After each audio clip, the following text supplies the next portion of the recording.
All right, we're done. We're done with that. We're done with that. Hi, welcome to Basements and Besties, the Dark Lanterns of Sharn.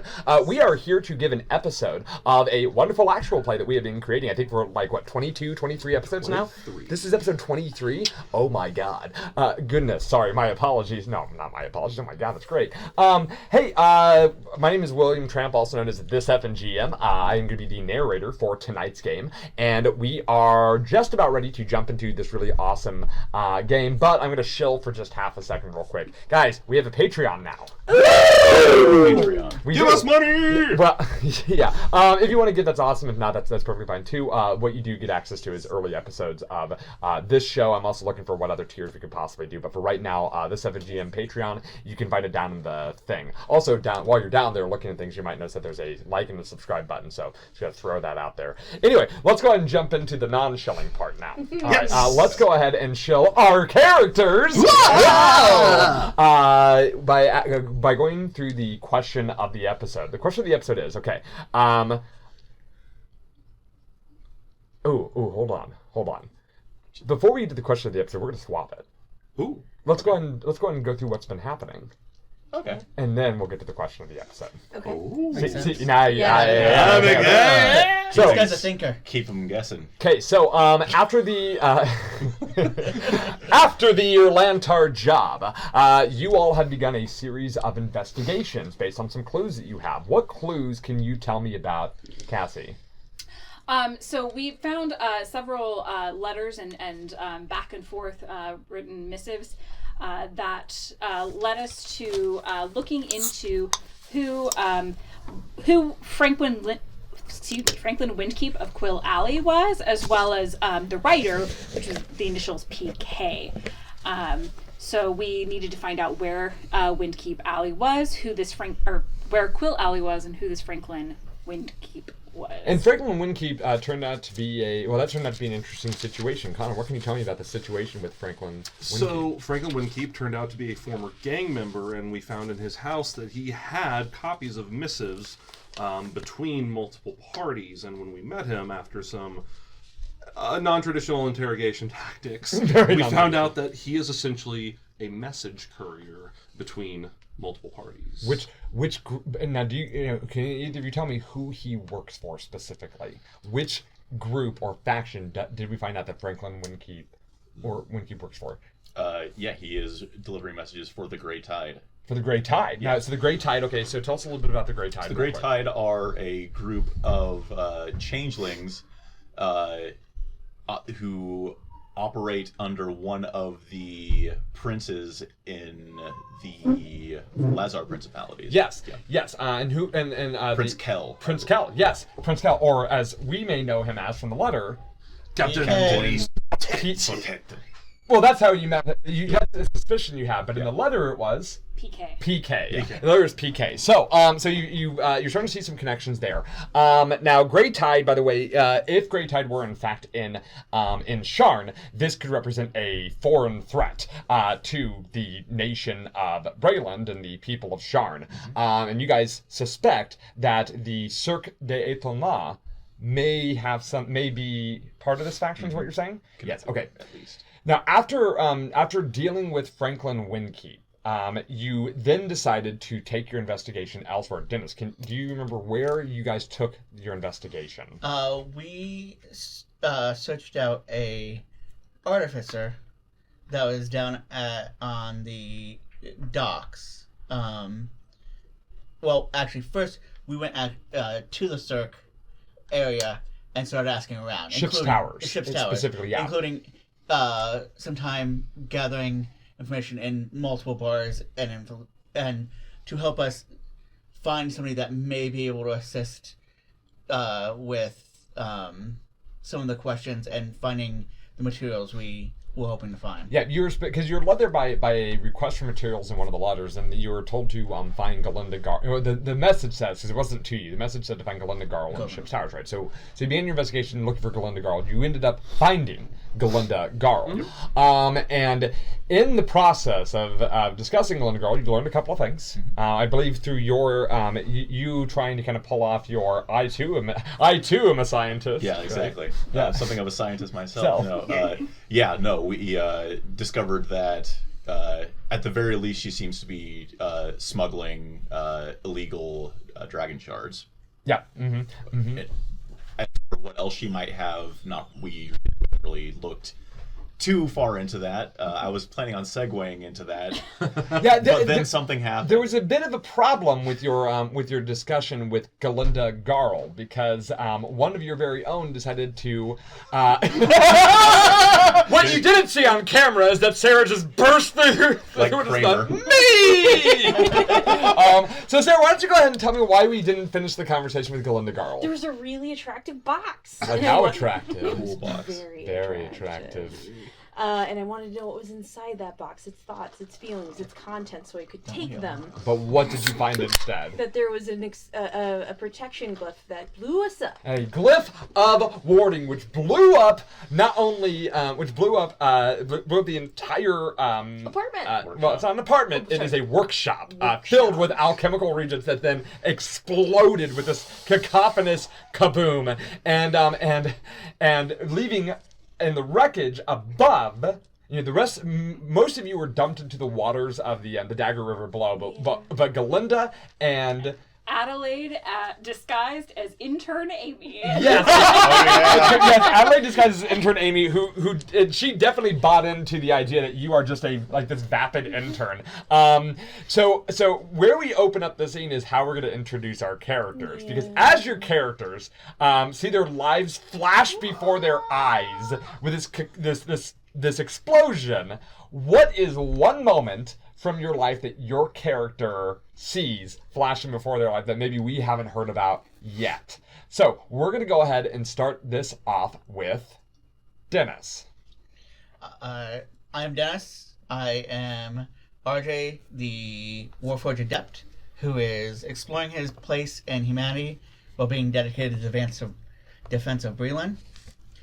And what flashed through his eyes was actually the moment that he had his meeting that told him he was going to be joining this crew, and they were he and Delph was walking out of headquarters because he didn't know where they were going, and literally as they were heading towards their villa, he's filling him in that he's there to help facilitate cleaner operations. That sounds like a total Delph move. It's like as you're walking towards White Stag Bed, he's like, oh yeah, by the way, you're gonna be working here. See ya. Clean it up. What? Yeah. It sounds like a total Delph move. Don't call. Yes. That's wonderful. So he had no preparation in that first meeting for what or who he was actually meeting with. There was no prior CVs or understanding what each person did. You didn't get to go through their LinkedIn profiles before you got there? Yeah, it was depressing. like, you're just here to help clean it up. And he's like, what does that mean? What does that mean? Well, the next person we're going to go to is we're going to move to the instigator of this particular issue. We'll move to you. Hi, I'm Sarah. I'm playing Deidre, the human rogue who's trying to find her place in a world without war. Ooh. Didn't mess it up, bro. And the moment that is flashing before, it is okay. Deidre's eyes is, it is basically how I see it thematically is her head is being shoved into an ice bucket of ice cold water. As she's kind of being made fun of by a group of other streetwise kids from Malachite's hold, and they're just bullying her incessantly. And Real quick, point of order. Yeah. Do you mean the Gate of Gold? I don't know. You said Malachite Hold. Oh, Malachite. That's an area in sorry. Greyhawk. Whoops. we play multiple other games. Yeah, that one. The Gate of Gold. Yeah. Nah, I'm Or off. Maleon's Gate. Maleon's Gate. That's what it Maleon's is. Gate. Or Gate of Gold. Yeah, one of the Yeah, two. Okay. okay. That makes sense. That one. And basically, like, this is what jump-started her in, like, trying to become the best thief she can, and getting into a bad crowd was to get back at those motherfuckers. And do you think some of that was inspired by her hearing those stories of Magpie? The Yeah. Magpie? Yeah, the Magpie. Right. Because that's like a cult action figure or cult. Yeah, cult I imagine action she, figure. like, as a kid, she would have dressed up as the Magpie, like, as a, like, I'm going to be this great hero, and blah, blah, blah, and then they're like, no, you're not. You're from freaking Domino Mask Dark Gate. Cape. Yeah, exactly. You're freaking Malian's Gate, kid. You're not going to do anything. Love and it. then just made fun of her. All right. Well, I love that. Actually, we're gonna go ahead then and move on over to Colin. Hi, I'm Colin. I play Brock, the bugbear berserker who finds life a little dull, ironically, without an explosion every now and then. Let's see. Appropriately, I think the memory that comes back to Brock this time was when he was a teenager, shortly before, or just shortly after his mom married his stepdad. And he was still very much in his shitty lay around in his room. Leave me, you're not my real dad phase. And that was around the time when Rooney, his stepdad, tried to basically in an effort to bond with him, showed him what you can do with shard powder for the first time, by putting a small explosive, like slipping it under his door. That's. He put a small explosion and he basically tossed a firecracker underneath your door. Under Brock's door. Yeah. That's amazing. Yeah. Rooney's great. Real quick, I just got this weird moment for a second of what Brock's room looked like as a kid, and I'm imagining like war posters, like propaganda posters from during the war. Yeah. But because he's a moody teenage bugbear, it's like Dakani. Yeah. No. I'm a rebel. Right, and it's because the Dakani are sort of like they're not. It's not a perfect analog, but the samurai of the setting are the Dakani. So I'm almost imagining Brock as like a really edgy anime kid. He's a Diaboo. Yeah. Love it. Absolutely. Don't shy. I'm okay. From one Diaboo to another. Oh, don't even. We're gonna go to you. Wow. Hi, I'm Cassie. I play Adelaide Oleander, a human bard whose own story has stepped outside her Dragonmark house.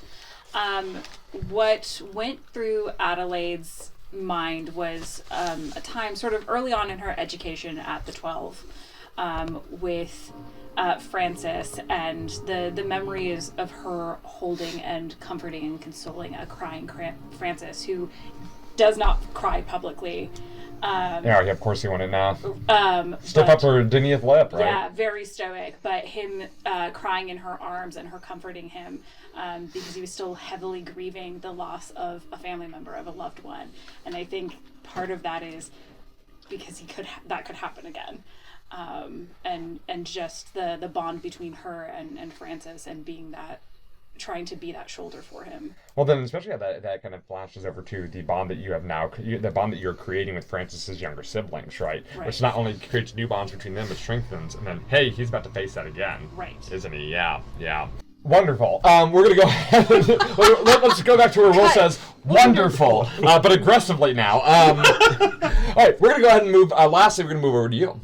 Hi, I'm Connor. I play Colton, a human warlock that made a deal with death but did not read the fine terms of the deal. I think in this moment, the moment that flashes before his eyes was probably the last time he was in a giant explosion, when we were trying to take down Maximus. We were in a stronghold.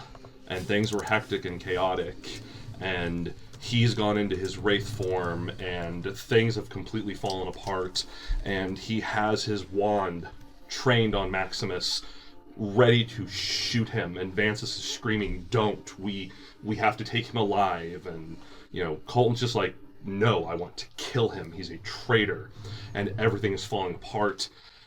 And then the improvised explosives that I believe Brock had set up went off, and because of how hectic and spread out we were, that's when things really fell apart. Right, and if I'm saying there's another player in that whole situation, right? The blue-haired braid. woman. The woman with the blue hair, yes. Now, for those of you who are watching, this is from their backstory. We created a collective backstory for them. And a few months before this campaign began, they lost their leader, who we have discussed a couple of times. But this was during a raid to catch the notorious criminal Maximus, a arms dealer, I believe, who is working out of Sharn. Yes, so that's the moment that comes into mind. The last time a room suddenly exploded on him. Yeah. And so you guys are sort of looking, even though Maximus is currently incarcerated, but Vanthus. Vanthus. Yeah. Valence. Yeah. Why do you keep saying Vanthus? I don't know. Valence died. Valence during that. Body was never able to be recovered, and before the explosives all went off, you remember seeing a blue-haired woman that you think may have done something to cause the problem. Now, this job did give you guys the position in Sharn as the Dark Lantern agents working here, so so at least there was some positive to come after it. Unfortunately, in this moment right now, there are no positives, because what's happening is that you have just now been dumped into freezing cold water, the freezing cold of a tropical river, the freezing cold water of a tropical river. And so you guys all are unceremoniously dumped into the water in the burning wreckage of the workshop. Galinda Garl, the probably mid-50s, I think she was, graying-haired woman. She has this wild look in her eyes, even more wild than before, as her clothes are like somewhat smoldering a bit, and she's struggling to get up, and she points over at the one remaining party member, the one remaining member of the Dark Lanterns, the Amy the intern. Amy the intern, and says, "You bitch!" But before she can do anything, we go to Deidre. So Deidre, you have just splashed into the water. You are currently about 5 feet below the surface of the water. What is your passive perception? Passive perception is a 12. A 12. Okay, so you are unceremoniously dumped into the water after this explosion. And by the way, everybody has their hit points where they need to be, right? After that explosion. Nobody escaped that damage. Okay, so you're in the water. What do you do? Well, You see like wreckage. I swim up to the surface. Swim to the surface, okay, 10 feet of movement gone, but you come to the surface, you can see debris, you can see smoke, you can see, you don't see anybody else yet popping up out of the water, and yeah, there's it's just chaos here. You can see that the buildings were built on her workshop, and then the associated outbuilding are built on this large long dock here, as most things are. You can see over here there's the walkable portions of the dock where how you arrived. You can see that you remember that there's a ladder somewhere over here, and it's all these like smooth, wet, like dock pillars, I guess. I don't know what to call them. Posts, keeping the dock up. What do you do? It's chaos, smoke. I'm going to try to swim to try to. Am I able to pull myself up on the docks, or they're really high? The docks where you'd be able to pull yourself up on are over here.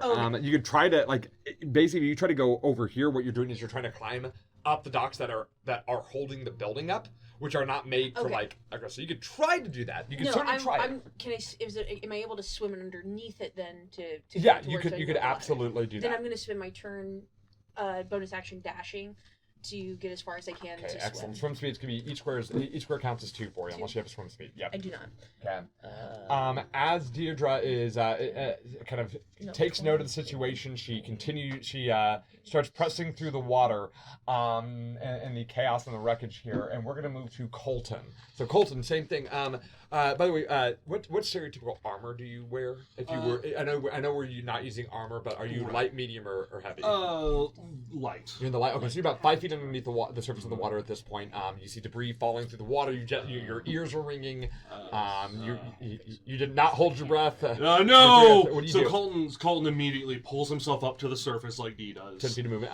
10 feet of movement out, and he's Smoke, chaos, docks. You see Deidre move. You think you see a figure? You think it's Deidre moving through? Follow Deidre. Stick together. So I move my speed as quick as I can. Bonus action dash or action dash. Action dash. And move as far ahead with her as I possibly can. So after the 10 feet of movement, you can effectively move like 5 squares of movement. Yeah. So basically, I'm right behind Dee. Basically. Okay. Excellent. We're gonna go ahead and move from Colton to Adelaide. Adelaide, you on the other hand, you are on one side of this wreckage. So the way the workshop is looking right now is it's basically been split in two. Right, so it was built on a dock. The dock underneath the portion that exploded is just gone. You just see like water down there. Really, what you see is smoke because the building is on fire. You're on one side of this building that's sort of like teetering a little bit because it's on a now mostly destroyed dock, and on the other side you see Glinda Girls kind of standing up, pointing at you and snarling and saying mean words to you. What do you do?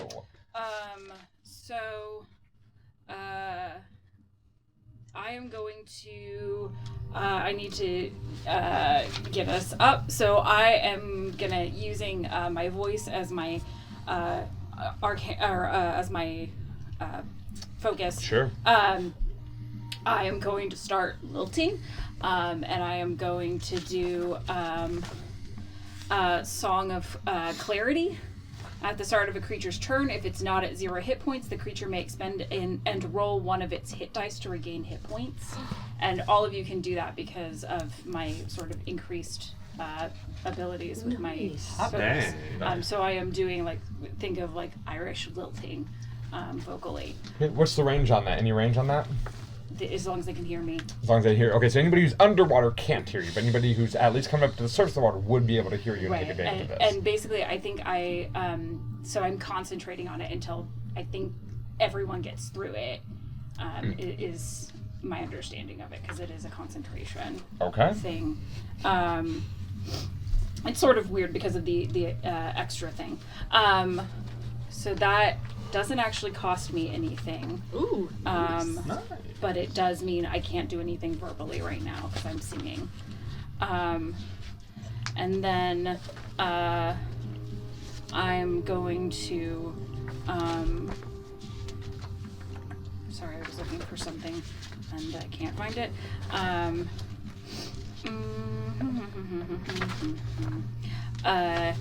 I will go ahead and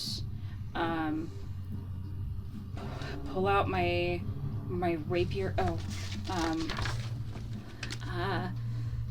Can I? I'm gonna pull out my rapier. She's pretty far away from me, right? I would say about 30 feet. Okay. I am going to go ahead and, as a bonus, because I have the telekinetic feat, as a bonus, I can try and telekinetically shove a creature I can see within 30 feet of me. So I'm going to try and shove her farther back. Okay, excellent. What does she have to do? How does she resist that? It is, she needs to succeed a strength saving throw.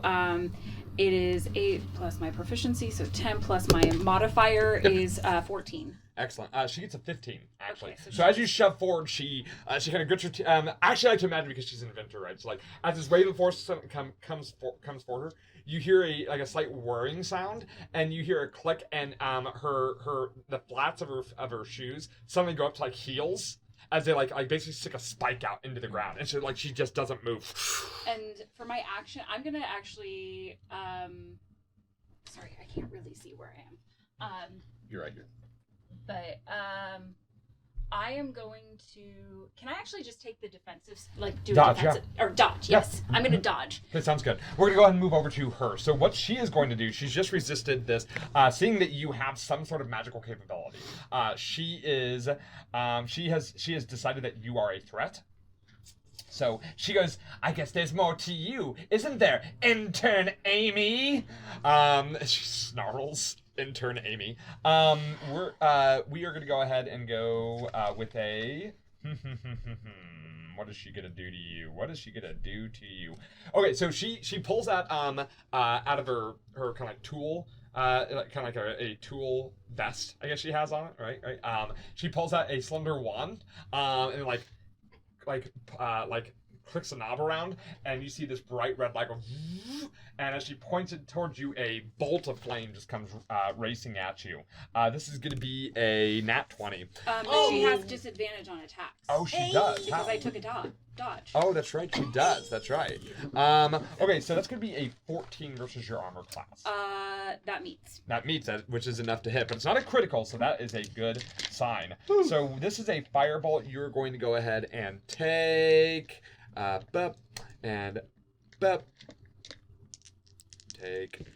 You are going to take 13 points of damage from that as the bolt. And she's there. She is then going to back up, and she's moving towards the door back here, the door to the the other portion. The other portion, there's a door leading out of this room that led to, from the outside you can tell, it's like a larger portion of her her space. You're not sure what's in there, but she's moving to the door. It seems to be unaffected by what's happening here, or by the explosion. So we're gonna go ahead and go from her to RJ. RJ, what is your passive perception? But I also need to know yours because I forgot to ask you yours in your turn. 16. Okay. What's yours? Also 16. Okay, so here's what you both see, and my apologies for not mentioning this under your turn. This might change. You see over here, there is the chest that exploded. You can see that the top has been blown off of it, and you see that the chest itself is like now open, and it's like bobbing in the waters, and it's dangerously close to just like flipping. So whatever so you're not sure if the contents of the chest are still in there or not, but you do see that it's still floating topless there. Nice. No, over there. Okay. Going that. What direction is shore? Shore would be over this way, but it's quite a bit of a distance because there's a series of docks that got you here. All right. So first thing I'm gonna do is I'm gonna bonus action. So he was one of the ones that can't hear me right now. Is that correct? That's correct. Okay. You are actually no, you are on the surface of the water because you don't wear armor at all, do you? Right. Yeah. So you actually are on the surface of the water. Oh, so even then at the start better. of your turn, because you can hear me, you can spend it. I assumed I was under, so okay. It's based on armor you wear, actually, is how I do Gotcha. it. And is it just the flat roll? Yeah, it's just well, it's one of your hit die. So whatever your hit die. Yeah, that's what I'm saying. Plus your con. Oh, that's what I was asking. Is it plus con or just the hit die value? I believe so. Okay. Expend one roll of its hit die to regain Gotcha. hit points. Okay. I'll let you add your con. I don't see why not. Perfect. Because I'm going to turn around and, as a bonus action, use Catch My Breath and roll 1d6 plus 3 for hit points. Okay, wonderful. So I'll gain another 7 off of that. Excellent. Nice. Okay, so so maybe you're like lying face down on the surface of the water, kind of. Well, actually, you don't need to breathe. Yeah. So you're like, oh wait. Huh. Felt like the right thing to do. Catch your breath. Get back in there. He looks over. He looks at that. He's like, "Damn it." I guess so. And he goes over and. And that's your full movement to get there, right? Because your speed's about 30 feet. Actually, it's 25. So yeah, because it's 2 squares per movement in this. yeah. So 2. 1, 2. Well, okay. So that'd put me here. 1, 2, 3, 4. Mm-hmm. Can I? I'll dash. Yep. 5, 6, 7, 8 because the second diagonal. And I'll use my interact with object just to steady it, so it's not going to tip this turn. Sure. Okay. So that's you're my steadying goal, yourself just- on it. Sure. yeah. That's perfectly fine. Any chance I can set my body on this side of it? You should have enough movement to do so. That's what I do. Of course, you took yourself off the map. There's a rule I have for that. Do you? You die. I do. Oh, I didn't know that. Takes your full action to come back. But you don't have to. Here's what we'll do. I'll do this then. Or you can just pull it into your space. It's not that big. You're sharing the same space with it. Perfect. Yeah, it's fine. But I'm just putting it. Why am I do that? She You tries to. Yeah. You just pull it in your space. You're fine. You can use that as cover though if you want. That's my concept. Yeah, is I'm like, if she's gonna try to blow me up, she's gonna blow it up. Makes perfect sense. We're gonna go ahead and go from RJ to Brock. Brock, what type of armor do you consider wearing? Heavy. Heavy. You are 15 feet underneath the surface of the water. That's You bad. immediately start sinking. Okay. So you get blasted in the water, and maybe as you go in, like some large piece of debris like hits you and kind of pushes you out even further in the water. Well, yeah. Plus, he has this big, leather waterlogged coat full of all sorts of knickknacks. I don't think it's a stretch to imagine. That trench coat I kept during my angsty days. No, it's cool. Shut That's up. cool. Yeah, no, he's gonna recovering from the shock of getting fireballed and dropping it into the river. He's going to swim to the surface, spending 15 feet of movement. 30 feet of movement. Right. That's what I meant. That's what I meant. So you swim up to the surface. Yeah, 15 feet up, using 30 feet of movement. Yeah. And then, as he comes up and takes that big gulp of air, he's going to catch his breath using his bonus action. Hey. Yeah. Wait a minute. It's a nice thing to have. It's a nice thing to have. With maneuvers in A5E, any martial class can get True. second wind. Oh, God. I forgot that I needed to make a con save. Ooh, from the firebolt. Did you make it? I didn't. Okay, so you failed and lost it. Yes. So do it soon, yeah. Right. Okay, I can move that. Sorry. Yeah. Okay. He'll recover 6 hit points, and he will then. Okay, so if I wanted to climb up the dock supports here, is that something that I could do? It's something you'd certainly try. Okay. It was very difficult because it's been worn by the water over time. It's like pretty much it's smooth, it's wet, it's covered in algae. You can certainly try. I think he's just kind of looking up and weighing that between like doing that and swimming all the way over to the ladder over there. I think he's gonna at least try. Sure, sounds good. So he'll dash 5, 10, 10, 15, 20. 15, 20. It's going to take 10 feet of climbing to get up there, but you need to make a DC 20 athletics check for me. 20. Yeah, Okay. DC 20 athletics, specifically climbing. Gotcha. Unfortunately, without a stable foothold, jumping is not an option here. Okay. I don't understand. None of us have water walk? He cannot get. Trying to get up and just slipping. Sounds good. I have a reaction once this is done. Chose By the way, I can actually use a reaction to activate a bardic hymn. So I'm gonna reactivate my Song of Clarity. Okay. So I start singing again. Okay.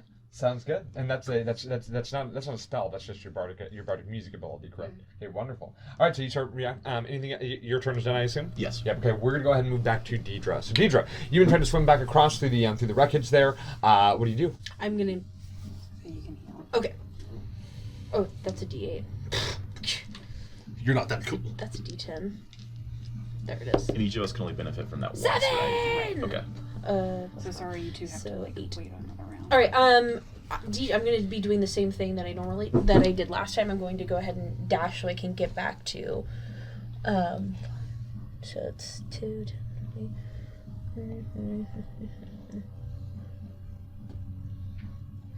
16. Now, as a bonus action, you can dash again. Okay. Yeah. Yeah, because you are a rogue. Yes, that's right. So then this would be 10 feet of movement to get up the ladder. Okay. Okay, and then now you are up there.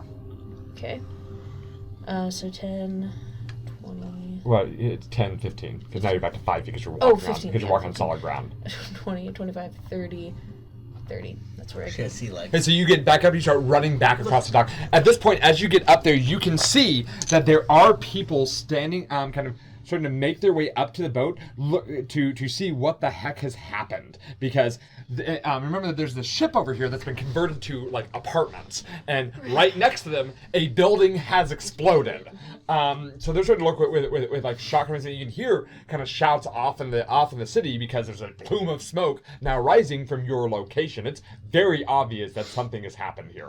And it will not be too long, minutes at the very least, till there's a response. Yeah. So we will go ahead and go from Deidre to Colton.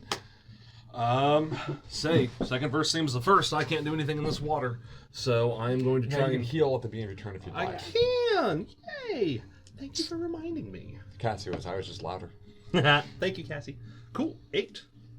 We'll do Wonderful. that math here So in a second moment. verse statement is the first. You are continuing to swim Yes. through the water. Excellent. And I'm going to use my action to dash. Excellent. So 2, 4, 6, 8, 6, 10, 12. 10, 12. So right about Right, yeah. there. Yep.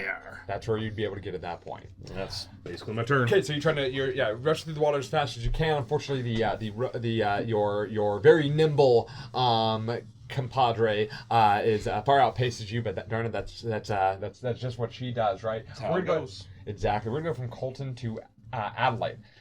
Don't forget that you heal at the start of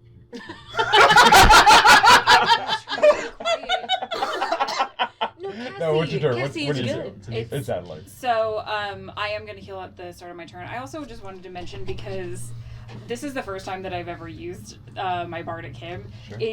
When she is singing, it almost sounds, I think the term is polyphonic, where it actually sounds like there's not just one voice. Oh, it's layers. It sounds Yeah. like Oh, that's awesome. That's there are cool multiple. effects. It sounds like her voice, but multiplied. Does that sound possible? No. Awesome. Ooh, I rolled max. Hey. I will add that later. So Galinda's giving you this very strange look as you're her look of rage is like being slowly traded off with confusion. There's something definitely going on here. I need to stay where people can hear me. Where the people are. Up where they walk. Does it? And she's going by the door. I'm gonna use my action to dodge again, and there's not really any use in trying to push her. She's against a wall already. So.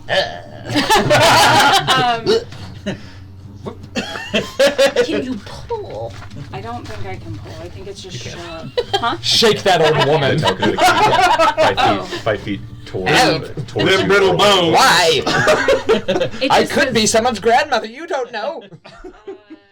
It just says Have any telekinetically children? shove. Someday I might. So I don't think I can No, pull. no one? Okay. Damn it. What is the wording of it? As a bonus action, you can try to telekinetically shove one creature you can see within 30 feet of you. Shove me straight back. Or be moved 5 feet toward you or away from you. Oh. Yeah, oh, then you can just move somebody 5 feet. just- Yeah, Okay, then- sorry, all right, then- it was okay. So I'm gonna try and actually pull her. Yes. Excellent. She's making a strength saving throw. She's going to go ahead and roll that. She fails abysmally. Okay, I pull her 5. like towards me, away from the door. Not only that, but she falls prone with her nat one because she's so. Oh. Falls out of her heels. At this point, is your dragon mark going off now? At this point, It would be, except that I'm in a disguise. you've been in an explosion. I would say that at this. So go and re-roll that disguise check because you've just been in an explosion. Well, it's magical. Oh, it is. Okay. Oh, there's no. Wait, Okay. Sure. Sure. I'm No, not trying to that's- argue. No, that's I'm not Okay. saying you're arguing. No, that's fine. That's fine. That's fine. No, I love that. So she's really looking at you quizzically because she's just now realizing that you don't look any different. You've just been doing explosion. There's literally not a hair Right. since on you. She's starting to recognize something off about you. Yeah, I like that a lot. That's all I can do. Okay. How she's gonna react? She's going to stand up with a confused look on her face. She is. She kind of. Here's my question. Actually, I really even though if we don't see the dragon mark, is this telekinesis involve your dragon mark? I think so. I think, well, it's not like a very clear, like her dragon mark's not clear like it would normally be, but I think there's maybe like general, like that lavender and blue aura maybe sort of surrounding. So the knowing what I area. know, here's my question: are you pulling her, or did she just rewind forward? It's a Yeah. Yeah, so Something's look- off with the time. Yeah, something's off. Yeah, so as your timer goes off, she stumbles and trips, but then but you can see that because she had just stepped back, you made her step forward again. So it's like that. That's what I'm thinking. So it's so she's looking up, she's very confused, but sort of a deductive confusion, she's trying to piece it together here real quick. So That's a really cool effect. she is going to go ahead and try to understand you. So I'm going to give her an investigation check to see through your disguise, your illusion. Okay. Okay.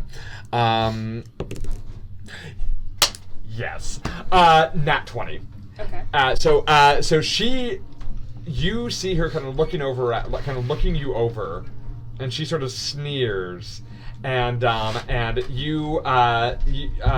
she sort of sneers, and you can feel underneath your disguise that your actual clothes have been partially burned because you've been in an explosion, right? And your body's covered in wounds, but she seems to be staring right at where the dragon mark would be, and you know that it's glowing right now, and she just sort of sneers, and she goes, "Two can play at that game, girlie. I see you, whoever you are." And she will, you see an area on her neck start to glow. And she takes a wand.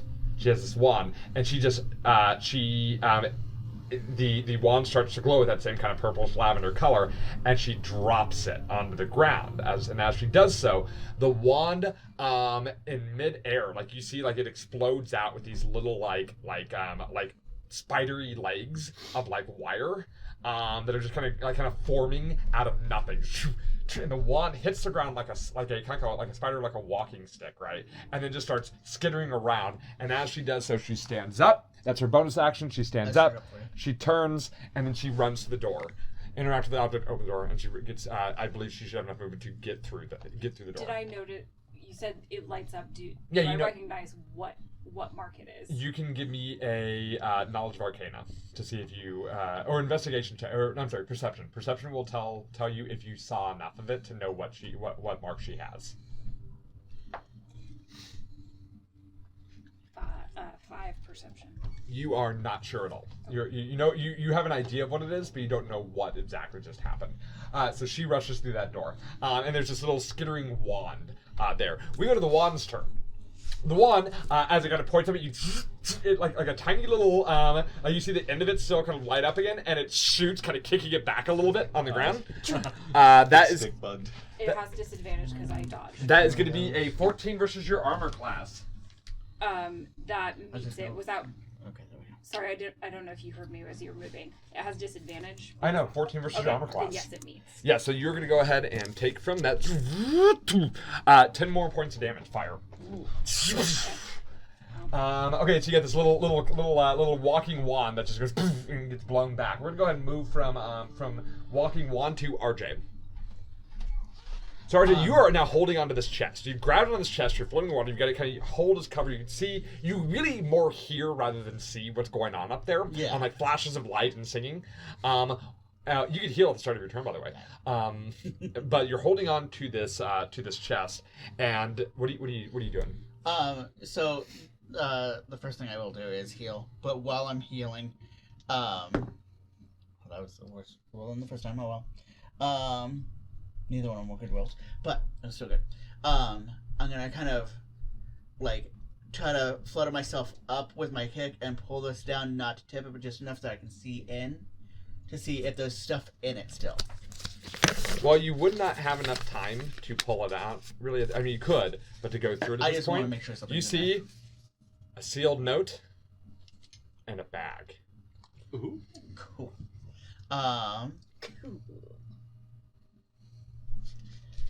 All right, then I am going to.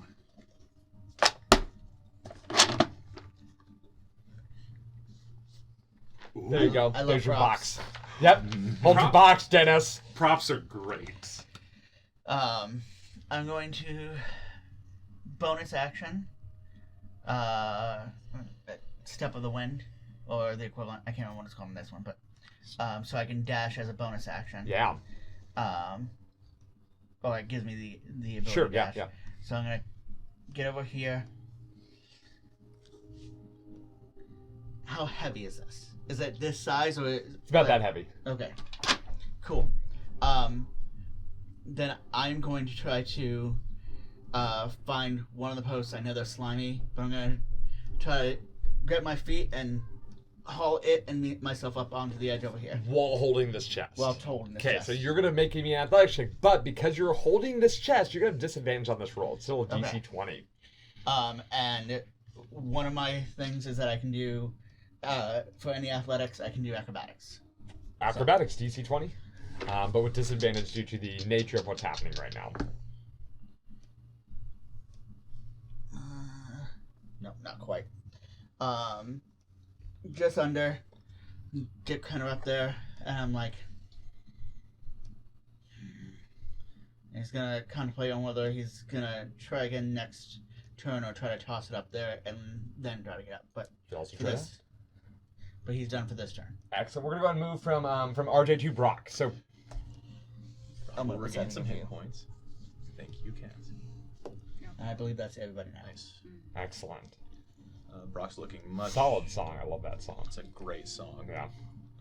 Real toe tapper. Keep that one on the playlist. Yeah. Brock, gritting his teeth with frustration at this post that is defying him. He's gonna pull out his knife and he's gonna use it to like dig it into the post, try to climb up. He's going into a rage and dashing to try to climb up this post. I love it. Don't roll a 1, but I love it. Yeah. Oh no! Well, I would have to roll 2 now once, and that would never happen. That would never happen. Okay, it didn't. No, I got a 21. 21. Yeah. Okay. So you were your knife. With your big knife, with your knife, a big knife, a fucking knife. Yeah. You should just start climbing up this pole. Yeah. Venture Brothers, anybody? That was a great Yeah. reference. Everybody loved it. Yeah. All right. So yeah, you were able to climb up. It takes 10 feet of movement to get up there. Cool. That's a baby upstairs. Okay, so you get up there. You see there's a door open. There's a tiny little wand that's like shooting like a tiny little like cannon just going.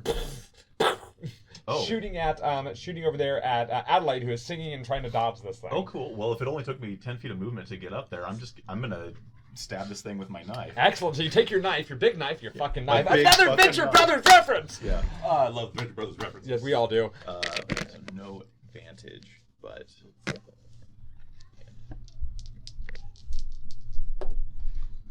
Yeah.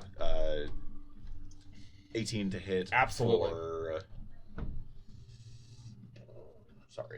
9 points of piercing damage. 9 points per damage. Okay. The wand is like there's a sharp crack, as you kind of stabbing. You manage to actually like pierce into part of it. I mean, it's kind of hard to pierce a wand, right? But so it's not completely broken yet. But there's like a crack, and some of its spindly legs are like basically, I imagine it's less the knife and more the force of your freaking fist through the knife. You crumpled some of its legs. It's still moving, but it's like sparking and and moving very jankily. Yeah. All right. Anything else, Brock? It's probably like looking around for where Galindo went. You see an open door right there, and you hear the sound of you hear the sound of her rapidly going into this area, this door that you can't see through quite yet. We're gonna go ahead and move to Deidre.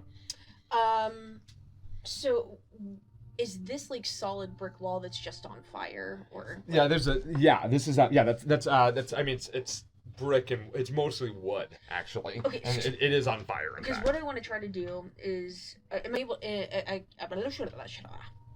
can't see through it, correct? Correct. It is providing. Okay. Yeah. So I don't know what's going on, so I'm going to run. I want her to run as fast as she can and try to like shove her way through the debris, like to get inside of the room. Okay, sure. You can give me a let's see. You want to like basically leap from here to here? Yeah, like running jump. This is gonna be an athletics check. Okay. This is gonna be a fail forward. You're gonna make it. It's going to determine your success or failure determines how much damage you take from the fire and the debris that you're jumping through. That's fine. And then also just so that you know, I'm going to be using my combat maneuver charge. If I move 30 feet, I can attack before an enemy can react. So that's just the ability I'm using. So woohoo!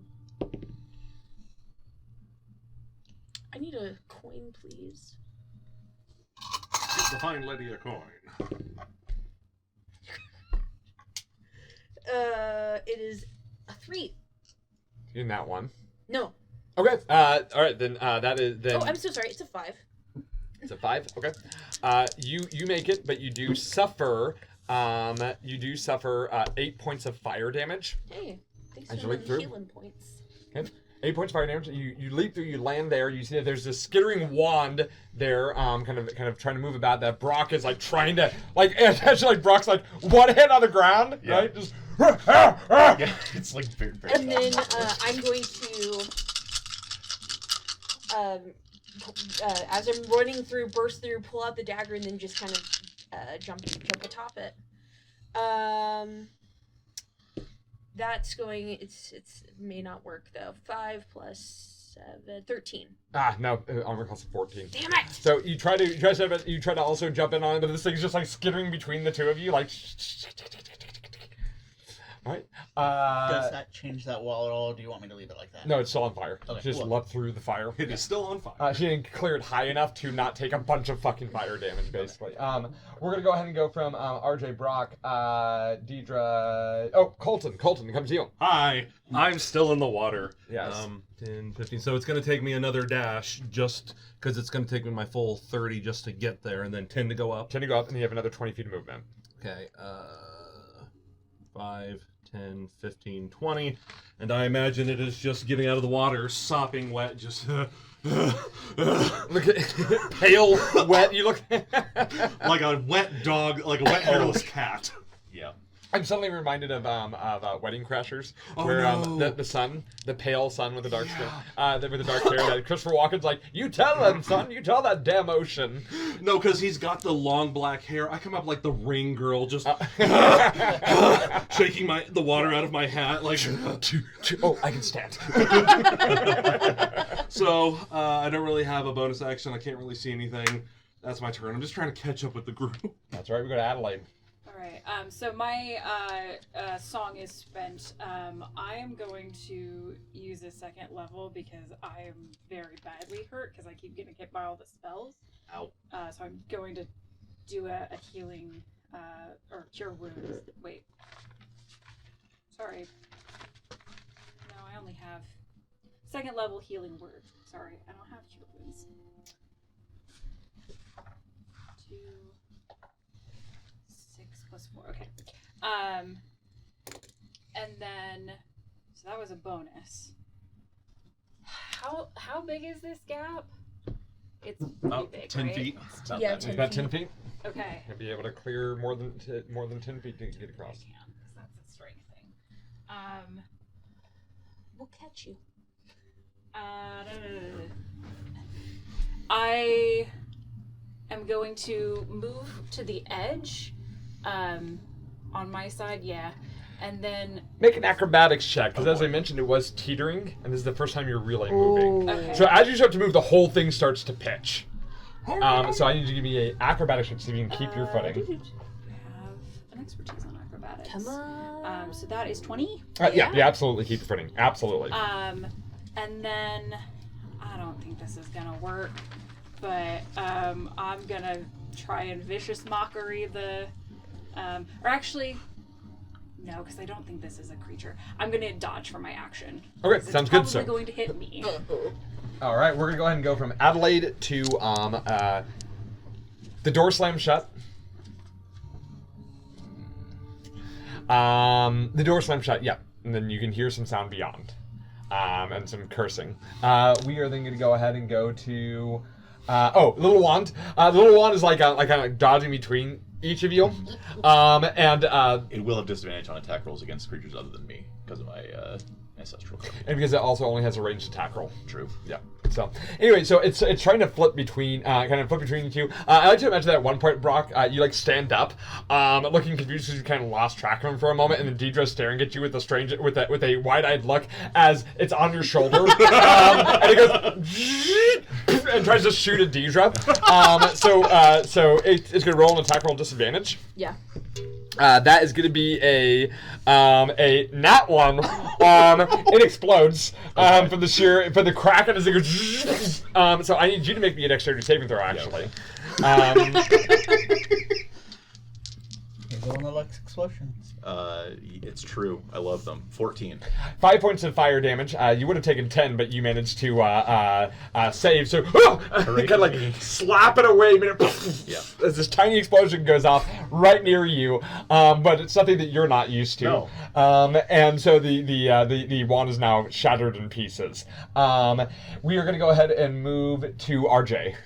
So RJ, you've got this chest. You're trying to climb. You can hear the sound of fighting, and another explosion goes off above you. What do you do? I'm going to, as gently as I can, fling the chest up, like kind of do like one of those, and try to get it like you're putting a bowl on the top of the refrigerator. Most of us can't touch the top of the refrigerator. That's right. I'm very tall, people at home. Let us not reaching the refrigerator. What's that like? So, and kind of push it up over to make sure that I'm not slamming it down, and then I'm going to try to climb up without the disadvantage. So here's what I need, because you don't want this thing to spill, Yeah. right? So I actually want you to make me a dexterity check. Okay. Like an improvised dexterity throw, effectively. Because this is less about strength and more about your ability to get it without it flipping. Right. Yes. So dexterity check. But it flips, the contents of it go in the water. That would be a 17. Flippy Cup Master RJ. And it teeters and it settles on the edge. Okay, so go ahead and give me an acrobatics check, athletics to climb, but you can use acrobatics. Climb DC 20. You no longer have disadvantage because you no longer have.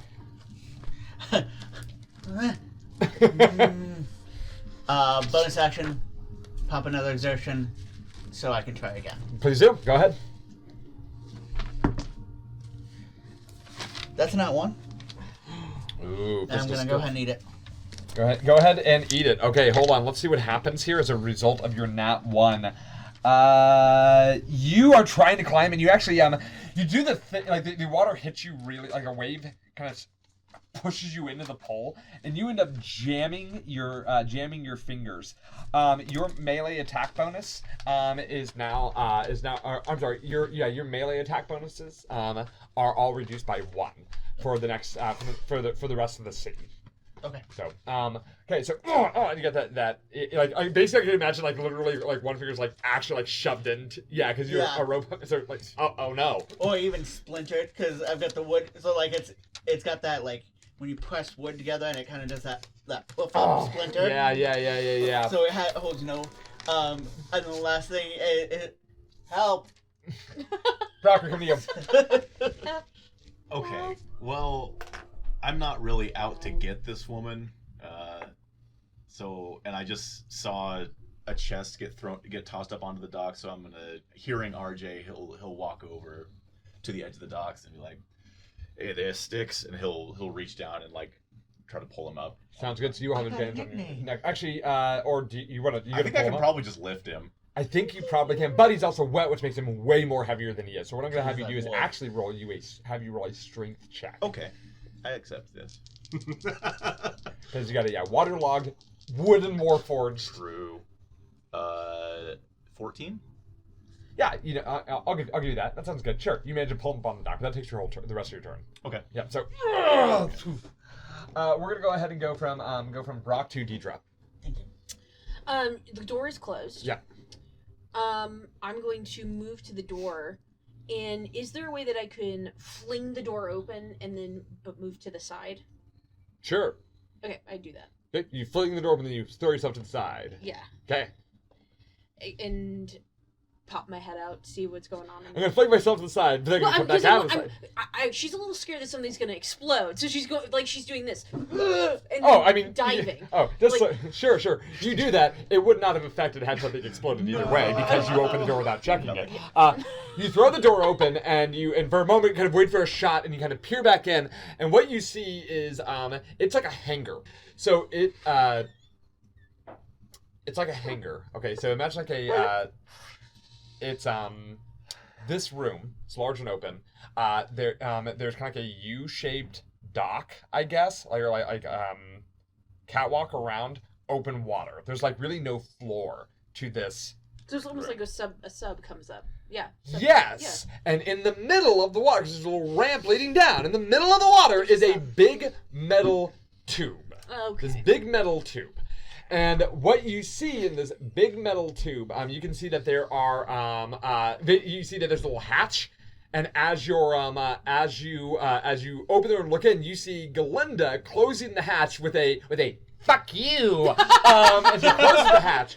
And then you hear the sound of like gears starting to whir, as two tubes kind of open up on top of the hatch, or like start rising from the top hatch on one of the ends, and then two little spheres kind of flip out like tink, and then light up, and then the whole area is bathed in light. Okay. And then you see you hear some more whirring, and you see little spots open up on or the water starts to churn on the sides of it, and you can see like these like metal legs, like crab legs, sort of like kind of come out, and then tink, as this thing now looks like a kind of like a, I don't know, I guess like a roly-poly or something, like this big metal monstrosity in the water.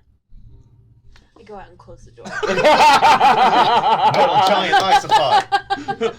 Anything else you'd like to do? That's your action. Open, close door. We need to get out of here. We can't deal with this. Yeah, okay, why'd you open the door? Because I didn't know she had a... Then that's as far as I can get in that conversation. We go to Colton. Okay, well, I don't hear any of this other than just some generic shouting. So, my favorite kind of shouting. generic shouting. So I see these people. I'm gonna probably pull a Deidre and try to. Now that you're paying attention to these people, by the way, so there's a fair amount of people. You see that there are like people running away, like to go and get help. But they're pretty significantly far down the dock. Okay, I am going to. Oh, I didn't take Misty Step. I'm a fool. I'm going to. Oh my goodness. I'm going to run over to the edge of the dock here, and I'm going to kind of shout, "We need to go! We need to go! Hey, come on! I'll try to help you get across!" And I'm going to, if she comes over, I'm going to try and help her get across any way I can. Excellent. Trying to provide her aid to get across over here. Sounds good. We're going to move from Colton to Adelaide. Adelaide, you're sort of, there's no threat other than the dock that the portion of the building you're sitting in that's on fire, and it's starting to tip, and it's creaking very, very uncomfortably. Colton's over at the edge trying to bring you over to him. What are you doing? You're gonna feel what feels like a breeze past you, because I'm Misty Step. I fucking got this. I'm gonna Misty Step 30 feet from where I was. So yes, you see like this blur, and then suddenly like. Oh. And then fast as the fucking flash. I will go ahead and use my movement and my action to then move an additional 60 feet. Oh. You're moving. Adelaide you're is running gone. This way? Yep. She's booking me. Yeah, so 1, 2, 3, Oh. 4. Just put her up 5. here. Should be able to get up there. Okay. Sure. Okay, so Adelaide's rushing away. We're gonna go ahead and help. you see her just. We are gonna use the power of her dragon mark. She starts to move intensely fast. We're gonna go ahead and now go to okay, so you hear more whirring sounds, and the sounds of water churning.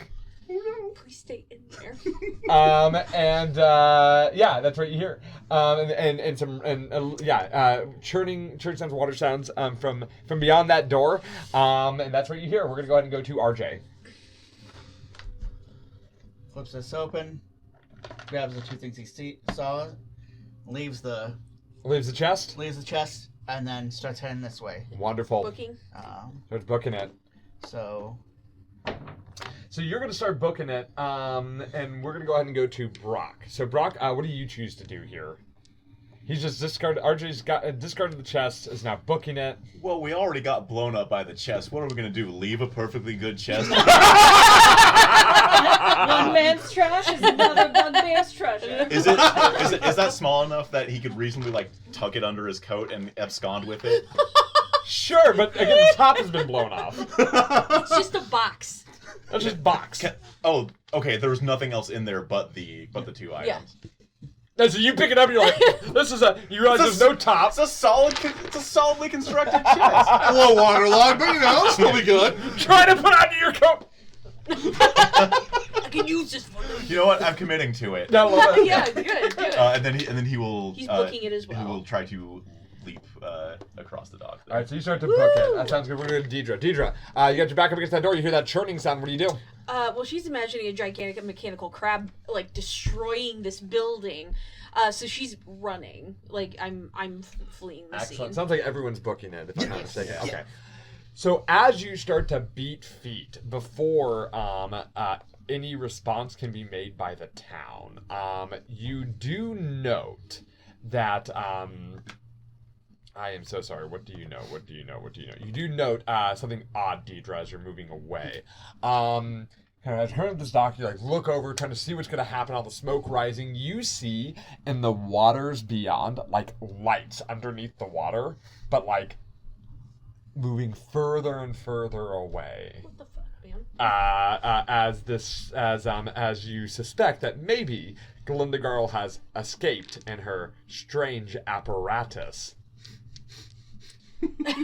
That was me winking to people at home who may know what I'm talking about here. Anyway, that's you guys are able to get out of there before any response is able to be made. So let's pretend that you find yourselves a nice safe place. You're kind of like distance away, kind of running away, and then kind of getting to as you get into the crowd, sort of like go back to the walking, like we're cool, we're not a part of this. Then slowly make your way. And where do you end up? Where are you trying to get to catch your breath for a minute? I would Nearby suggest, tavern or alley? I was gonna say trying to get whatever the next district over is. Yeah, get out of the district. Yeah, get out of the Because district. it'll take some time. Getting through the district will probably take about kind of good half an hour of beaten feet. But you can sure. Which district are you headed to? We've got a number of districts at your disposal. Hooray! So, the nearest districts to Ship's Tower would be either. Are you heading north or? I'm sorry. There's only one district unless you want to go back into the city proper. I'm sorry. Are you heading south or north? North. Okay. Dang. Are you gonna go to Sharn's Welcome or the Mud Caves? So you head to Sharn's Welcome. Let's talk about this district real quick because it is the first time you have been to this district, and Sharn's Welcome is another. Dock? It's another dock. It's another dock district. Yeah, it's another delightful dock district. Okay. Sorry, my I keep trying to click and it's not freaking clicking. That's very similar to Ship's Towers, actually. A lot of sailors around. Little. Not I'm not gonna say more upscale, but a little bit more like less grizzled sailors and more like officers or like merchant vessels type people moving around this area without the hustle and bustle of the added excitement of Cirque du Thomas. Sharn's Welcome it seems a little quieter, even though it's really not. It's just there's not a circus in the middle of it. So are you guys heading towards as you head to the next district? Kind of getting some distance between that situation. Where do you think you're headed in this district, though? You think you're ducking an alley? You're going to corner tavern. Yeah, tavern. So you're going to tavern. tavern. So you go to tavern and lay low. You get yourselves a table. You're given some drinks and such. I open up the few small metal compartments I have. I open up one which is semi-waterproof, and I slide the soda out of the way, and I close it back up. Sort of covertly checking. You forgot your box, by the way. And as you open that little bag, you just dump the whole thing out. As you open that little bag, you start to see dust, multicolored dust, or kind of like sparkling red dust. My apologies. Coming out of that, and you Brock immediately recognized that as dragon shard dust. So there is a fair amount. Dragon shard. So dragon shards, or like I'm sorry, not dust. Like small bits. There's about 500. You would guesstimate there's about 500 gold pieces worth of dragon shards in this bag. Dragon shards, remember, are what power magic items in Eberron. These ones are red shards, which you know to be Eberron shards, which typically power magic items in general. So, there's also a note. Ooh, you should show the Eberron dragon shard. Yeah. Yeah. Check these things out. Show the red one though. Because that's the Eberron one. Check this specific thing out. Yeah, look. Look at it. It comes from the Beatles and Grimm special Eberron Rising of the Lost War gold box. But we'll talk a little bit more about that in a different video. That's pretty cool. Yeah. Kavala wants the full bundle of weaponry delivered to Terrace's estate on Elsmabul's Lane no later than 2 days from now, so that it can be sent down to headquarters with the next gladiatorial audience. Don't be late! She's looking forward to seeing some exotic gutting. Amerigo. That's the name. Another instance of Kavala. Yeah. Yeah. Yeah. She's definitely next to Can I read that again? Wait a tick. I have a big shit-eating grin while I stare at Colin as he reads this. Any of those words seem familiar to you, Colin? I'm doing my best here.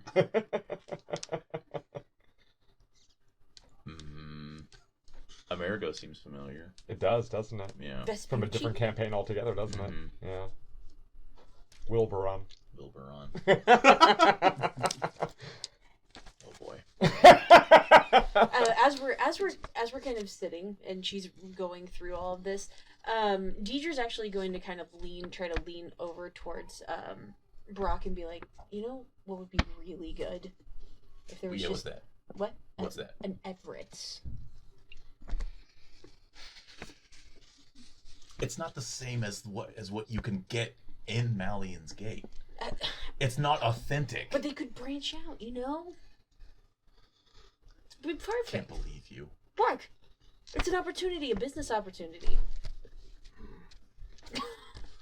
Anyway, back to business. yeah. Do I recognize the names Terrace's Estate or Elsmabul's Lane? You don't, Okay. but these two do. Okay. Yes. Because this is a location in Malion's Gate. Terrace's the Terrace Estate is that phrase doesn't sound nearly as familiar to the two of you who grew up in that area but the word Terrace does sort of oh, I'm so sorry. Hold on. My apologies. It's not a Malion's Gate. My apologies. You win it, but I'm going to let you two make a culture check. Okay. Culture check there. Intelligence, I assume. Yes. Okay. Culture intelligence. I'm going to give you both advantage from being from the area. Yeah. Yeah. 18 plus 3, 21 plus 3, 24. 17. So you remember this as you've heard the word Terrace's House of Healing. Oh. Yeah. So the dragon marked houses don't get down to the lower wards at all. That's not where the money is.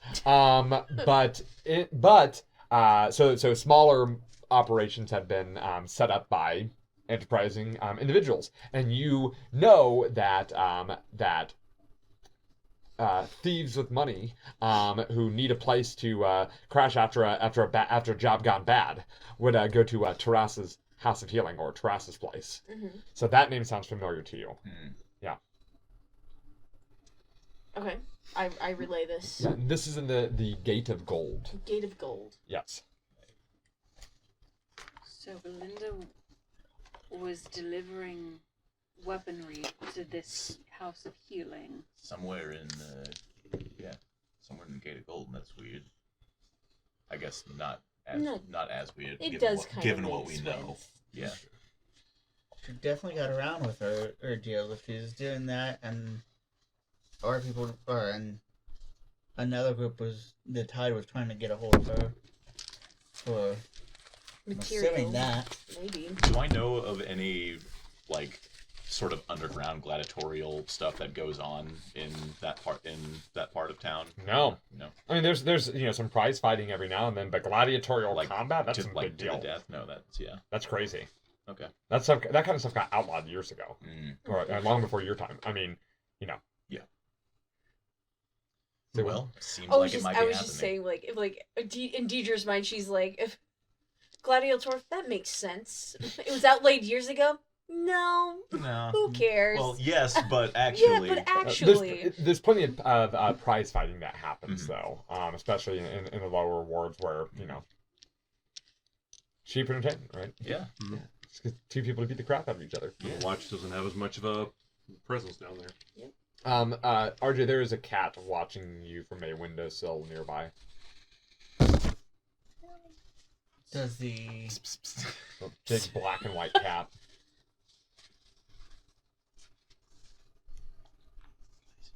I try to actually make eye contact with said cat. You do. It's got these large green eyes. Do they seem to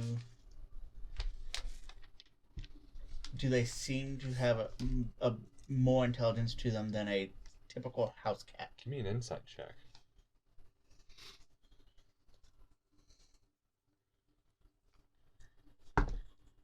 That's a nat 20 plus 9, so 29. Absolutely. Okay. As you look at it, you can't help but wonder if that is possible. In fact, with your nat 20, I'm also going to say that you for the next hour, any checks that you make involving cats, you get an extra 1d4. So you can't help but think that maybe there is something more to this cat, because cats are not something. It's something that cats are not something you've had a lot of experience with, I would imagine. But there seems to be something more about it. But before you can really put your finger on it, a rat with a surprising amount of scales, significantly larger than that cat, leaps up, grabs it, and rips the cat off the windowsill. You can hear the sound of like screeching in the alleyway as this thing is presumably dragged off to its death. The rest of the people in the tavern don't seem to notice, because this is a dangerous part of town where horrifying things live around.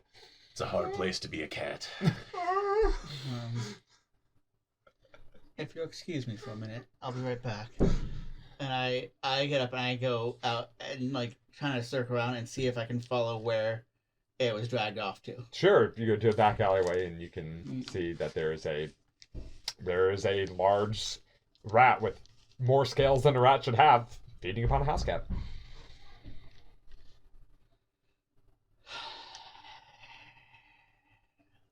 It hisses at you. I go and punt it. F you, rat. Fuck nature. All right, as he gets into a fight with the cat outside, the first unarmed strike. Rat. With the rat outside, the first unarmed strike that I think you've ever really thrown. Yep. We're gonna go back inside and let that play in the background. So outside the window. Yeah. Cartoon dust cloud. Yeah. Anyway, so back to you guys at the table. Yeah. Strike after. Okay, well, Oh, We need to find out who Kavala is. yeah, I Yeah. feel like this might be a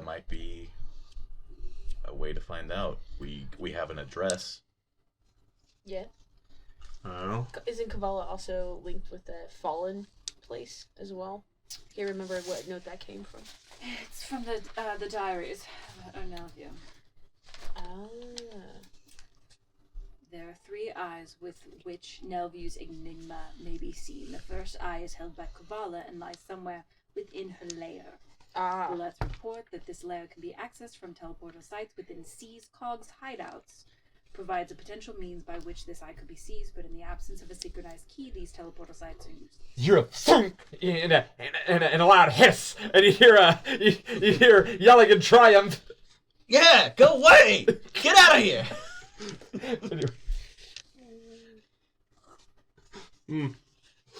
Okay. Who has a lair? Who would? That's such a vivid word. Yeah. I mean, Someone of importance. You know, Well, I mean, normally if you're of importance, you have an estate or manor. a lair is Yeah, important in the underworld. What are you talking about? A lair is like creme de la creme of evil. I mean, that's more like a hideout, right? Yeah, lair invokes like a Lair's like a monster. Yeah. dungeon, like a. You hear that loud thunk against the wall. An underground God, the complex. rats I are don't know. weird. I'm impressed by lair. Lair's an impressive The color. place, is a the good place, the place we were. What was it like a few weeks ago, a couple months ago, when we were? Oh yeah, when I died.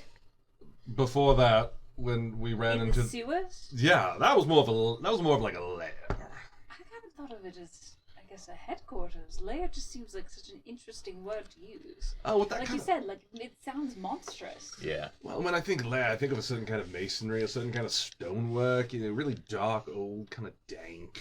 What are we trying to get at with the lair You thing? hear the sound of a loud squeak that gets further and further away. It's just trying to figure out who this woman is. Well, I mean, we got an address. We should probably go to that address and see what we get there, and then we can pull another string for this Kavala person. We don't know exactly when this was supposed to be 2 days from, but It's true. presumably yesterday or today. Yeah. And what was the other letter that said something about fallen in it?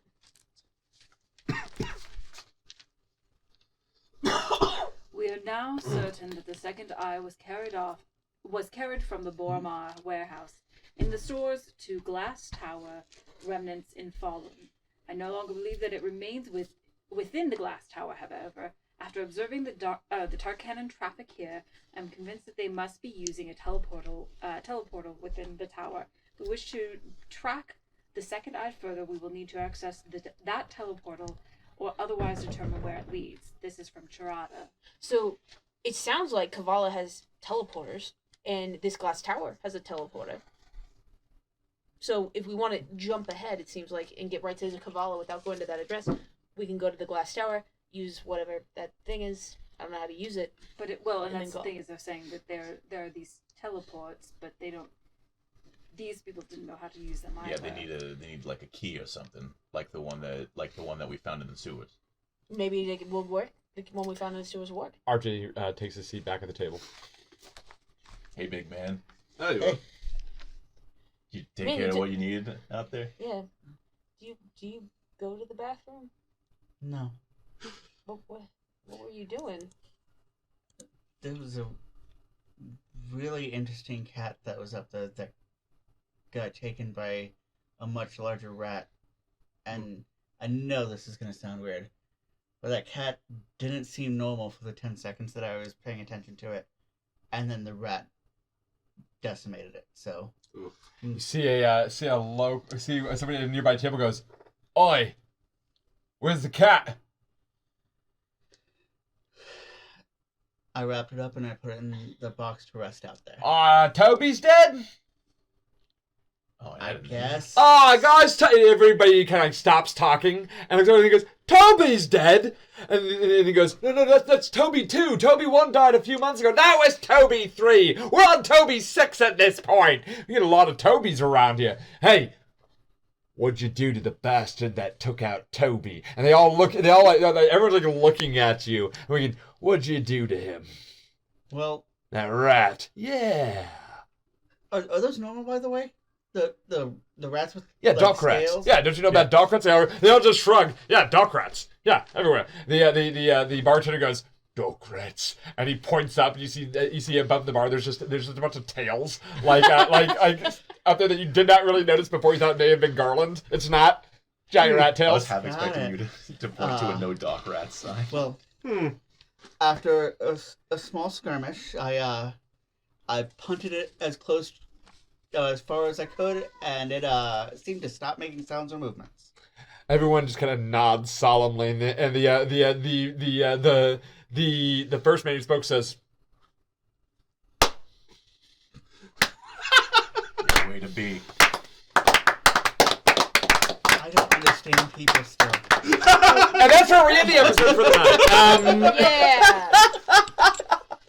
I rolled a random encounter. The random encounter just says, Red. a large black and white cat watches you from an alley. Oh, it says it caught a surprisingly scaly rat. Oh, I fixed that. I like that one better. Definitely misread that. It was maybe for good entertainment. All right, wonderful. I got a list of lower Shard Streets random encounters. So Yeah. remember, random encounters you don't have to follow them to the T. You can switch them if you want. Yeah. Anyway, okay, so wonderful episode. While I was kind of dealing with this, did I understand that the group is looking to head to the Terrace House of Healing next, or the Terrace Estate next? I think that was something that we discussed. Deidre wants to go examine the apparent, like, the lead into the portal that's in the Fallen District that we heard about. Glass Tower. Oh, the Glass Tower. Okay. Oh, okay. So it sounds like you guys have some options. So Yeah. that's gonna make it. Unfortunately, because we ran out of time, we'll have to pick it up there. But hopefully, Figure it out. I'll just prepare both then, I guess. All right. So what we're gonna do here is, as we end the episode, Adelaide or Cassie, how's Adelaide feeling about the events of today's episode? It is a little unnerving that Galinda recognized that she. I mean, I don't think she recognized her fully, but understood that she had a dragon mark, and that Galinda also has a dragon mark, but I wasn't able to 100% piece what it was, and also where she ended up going. Ah, she escaped. So that is a potential return threat. Yeah, and she knows the faces. Yeah, because if I'm not mistaken, only you were in disguise, and in fact, she saw through it though. Because that's the thing about magic, about disguise self, right? Is that they can use an investigation check to see right through that. If they have reason to believe that that's how most illusion spells work, they can use them. Someone can use investigation to see through it if they have reason to believe that there may be something that's going on in that explosion. Which reminded me, I'm like, oh yeah, no, that's definitely reason. That's definitely reason. I love that. Okay, well that's interesting. So the concern of another threat out there. Colin, how's Brock feeling about Lots of ups and downs tonight. Ups. Cool dragon shards. Yeah, sweet. Yeah, right. Downs. Potential inventor that he maybe could have learned a few things from is probably not on the best of terms with us, but she drove away in some kind of apparatus. So never say never, I guess. It is unfortunate that you may have just pissed off yet another black market arms dealer. But we have a lead to go on. But Brock smells like wet dog. Same thing. Connor, how's your character feeling about the situation? A little singed, kind of soggy. River water ain't good on hair. No. A little frustrated that this lead kind of blew up in our face. But honestly, a little sad that this did end up quite literally blowing up in our faces, and now we're kind of like, we got a little bit of information, we got a little bit more of an idea, but it almost feels like we're kind of back where we started on this one, and now questions have led to more questions, and it feels like everything's kind of branching out, and it's getting muddier before it gets clearer. That's gonna be difficult. Sarah, how is your character feeling about the situation? Dee's already let go the whole explosion things. It happens. I don't know why these guys keep talking about it. It's not that big of a deal. We're alive. And she's just really enjoying the slow clap moment right now for RJ. But is it really for RJ, or does she feel it's kind of for her too? No. She does feel it's for RJ. She just enjoys a really good slow clap. She wants to be a part of it. Yeah. Oh, I'm just imagining for a moment there the way you phrase it, like she really enjoys the slow clap. The slow clap finishes, and she's like, yeah. slow clap. That's beautiful. She just likes being a part of a slow clap. She's the one who goes to like a baseball game, and she's just like, somebody start that wave. Somebody. Yeah. Oh! Are we doing it now? Are we doing it now? Hey, guess what? Everyone's a part of that wave, and she's not excluded. Oh, okay. Well, now it's just sad. Yeah, Dennis, how's RJ's feeling about his triumphant victory of his first unarmed attack thrown for his monk in this entire game? So, RJ is finding it very confused and upset about not being able to find out more about the cat since it's now dead. Yeah. But RJ is not too enthralled with, or too bothered one way or another with it. What he did realize, because he was so concerned and frustrated at where we ended last one, and what he is starting to really understand is as much shit as this group can get in, the improv skills to get out of it is so good. And so it's like, okay, maybe take a deep breath next time. Maybe going off script is kind of okay, which is why he got up, left a table, and fought a rat. I could improvise, he says, as he makes the rat team rocket. Yeah. But the reaction when he came back has him flustered. Just, I don't know what the fuck's happening right now. This is not something I've gotten in my... Well, you avenged Toby. 5.